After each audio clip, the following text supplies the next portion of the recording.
আমরা 5ই আগস্টের একটি বিপ্লবের মধ্য দিয়ে বা গণ অভ্যুত্থানের মধ্য দিয়ে একটি নতুন বাংলাদেশ পেয়েছি।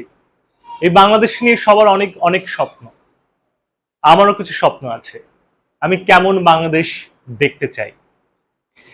বাংলাদেশের 4টি জায়গায় আমি পরিবর্তন দেখতে চাই: গণতন্ত্র, আইনের শাসন, শিক্ষা ব্যবস্থা এবং চিকিৎসা ক্ষেত্রে। তো আজকে প্রথম পার্টে আমি আলোচনা করব আমি কেমন গণতন্ত্র চাই। তো কেমন গণতন্ত্র চাই আলোচনা করতে গেলে আমাদেরকে একটু হিস্ট্রি লেসন থেকে আসতে হবে। 2009 সালের নির্বাচন, সর্বশেষ যে আমাদের নির্বাচনটি হয়েছিল সেটা 2008 সালের যে পার্লামেন্টারি নির্বাচন। এই 2008 সালের পার্লামেন্টারি নির্বাচনে আওয়ামী লীগ ভোট পেয়েছিল 40% ভোট, অর্থাৎ টোটাল ভোট পড়েছিল 80%, তার মধ্যে 40% ভোট পাইছিল আওয়ামী লীগ। এর বাইরে 30% ভোট পেয়েছিল বিএনপি। কিন্তু খুব বেশি পার্থক্য না আসলে, 30% 40%। কিন্তু আপনি যদি সংসদের আসনের কথা চিন্তা করেন, আওয়ামী লীগ প্রায় 80% সংসদীয় আসন দখল করে, বিএনপি করেছিল মাত্র 10% আসন। তো এই যে বৈষম্য তৈরি হলো, আসলে এই যে 30% মানুষ যে বিএনপিকে ভোট দিয়েছিল, তাদের কি তাদের ভয়েসটা কি সংসদে তোলার কেউ থাকলো? এই ধরনের গণতন্ত্র কি আমি চাই? একদমই না। আমি চাই এমন একটি গণতন্ত্র যেখানে প্রত্যেকটা মানুষের রিপ্রেজেন্টেশন থাকবে জাতীয় সংসদে। গণতন্ত্র মানে তো আসলে মানুষের জন্যই আলোচনা বা মানুষের কথা বলার জন্য একজন প্রতিনিধি নির্বাচন। তো সেই জায়গা থেকে এর একটা অনেক উদাহরণ আসলে আছে। এটাকে বলে প্রপোর্শনেট পার্লামেন্ট সিস্টেম। ইউরোপের অনেক দেশ, জার্মানি, সুইডেন, অনেক অনেক দেশে এই ধরনের সিস্টেম আছে, যেখানে কত পার্সেন্ট ভোট হয়েছে তার উপর বিবেচনা করে সংসদীয় আসন ঠিক করা হয়। এর মধ্যে আমার যে সংসদীয় ব্যবস্থাটি সবচেয়ে নজর কেড়েছে সেটা হলো জার্মানির। জার্মানিতে দুই ধরনের পার্লামেন্ট আছে, জার্মানিতে দুই ধরনের ভোট সিস্টেম আছে। প্রথম স্তরের ভোট সিস্টেমে ভোট হয় সংসদীয় আসনে, অর্থাৎ তাদের 299টা সংসদীয় আসন, আমাদের মতো 300-র কাছাকাছি। সে আসনে তারা ভোট করে, ভোটের মাধ্যমে নির্বাচন করে, আমাদের মতোই নির্বাচন। সেকেন্ড আরেকটি নির্বাচন হয়, যে নির্বাচনে রাজনৈতিক দলকে নির্বাচিত করা হয়, অর্থাৎ যেমন আওয়ামী লীগ বা বিএনপি, তাদেরকে মানুষ ভোট দিবে বা অন্যান্য পার্টিকে তারা ভোট দিবে, সেখানে সেই পার্টি কত পার্সেন্ট ভোট পাচ্ছে সেই হিসেবটা দেখা হয়।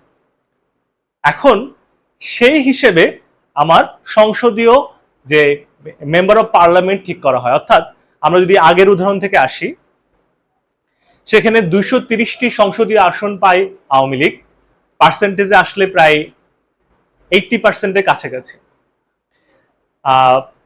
কিন্তু তারা ভোটের পার্সেন্টেজে প্রায় যতগুলো ভোট হয়েছে তার মধ্যে 50% ভোট আওয়ামী লীগ পেয়েছে, অর্থাৎ 50% মানুষের তারা প্রতিনিধিত্ব করে।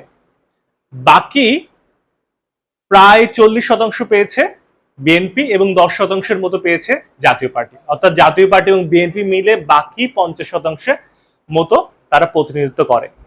কিন্তু তারা সংসদীয় আসনে প্রতিনিধিত্ব করেছে মাত্র 20%। বিএনপি 10%, জাতীয় পার্টি 7% সামথিং। তো যদি আমরা এটা জার্মানির গণতন্ত্রে আসতাম, তাহলে এই 300 সিটের পরে যেহেতু আওয়ামী লীগ তাদের যত পার্সেন্ট মানুষ ভোট দিয়েছে তার থেকে বেশি পার্সেন্টেজ, 50% ভোট দিয়েছে, তারা রিপ্রেজেন্ট করতেছে 80% সংসদে। এই জিনিসটা কি হবে? পরিবর্তন হয়ে যাবে। অর্থাৎ তারা নতুন করে 300 আসনের পরে নতুন করে প্রায় 155টি আসন যুক্ত হবে। জার্মানি সিস্টেমে আমরা যদি যাই, যে জার্মানি সিস্টেমে নতুন করে 155টি আসন, অর্থাৎ প্রায় 455টি আসনের একটি সংসদীয় পার্লামেন্ট, আমাদের একটা পার্লামেন্ট তৈরি করা হবে। 455টি সংসদ থাকবেন, যার মধ্যে নতুন করে 155টি হয়তো বিএনপি এবং জাতীয় পার্টি থেকে আসবে। ফলে তাদের এই ভোটের পার্সেন্টেজের সামঞ্জস্যতা তৈরি হবে। অর্থাৎ আলটিমেটলি সব সংসদ নির্বাচিত হওয়ার পর 50% যারা ভোট দিয়েছিল আওয়ামী লীগকে, সংসদে 50% সংসদ এমপি মেম্বার অফ পার্লামেন্ট থাকবেন আওয়ামী লীগ থেকে, বাকি 50% থাকবেন হয়তো 25% বিএনপি থেকে, 25% জাতীয় পার্টি থেকে। তাদের যে পরিমাণে তারা নির্বাচিত হয়েছে সেই প্রপোর্শনের অনুযায়ী, যদিও তারা হয়তো সংসদে আমাদের কোনো এলাকার কোনো সাংসদ হতে পারেন নাই, কিন্তু তাদের এক্সট্রা তাদেরকে সিট দেওয়া হবে এই ব্যালেন্সটা রাখার জন্য। তো জার্মানির এই সিস্টেমটা জানার পর আমার কাছে মনে হচ্ছে আমি বাংলাদেশের জন্য এমন একটি গণতন্ত্র চাই যেখানে আমার প্রত্যেকটা মানুষের ভোট কি আসলে গুরুত্ব দেওয়া হবে, প্রত্যেকটা মানুষের ভোট কি আসলে কাউন্ট করা হবে, প্রত্যেকটা মানুষ তার জন্য যে নেতা নির্বাচন করবেন, তার জন্য যে নেতা নয় প্রতিনিধি নির্বাচন করবেন, তার প্রত্যেকটা ভোট আসলে বৃথা যাবে না।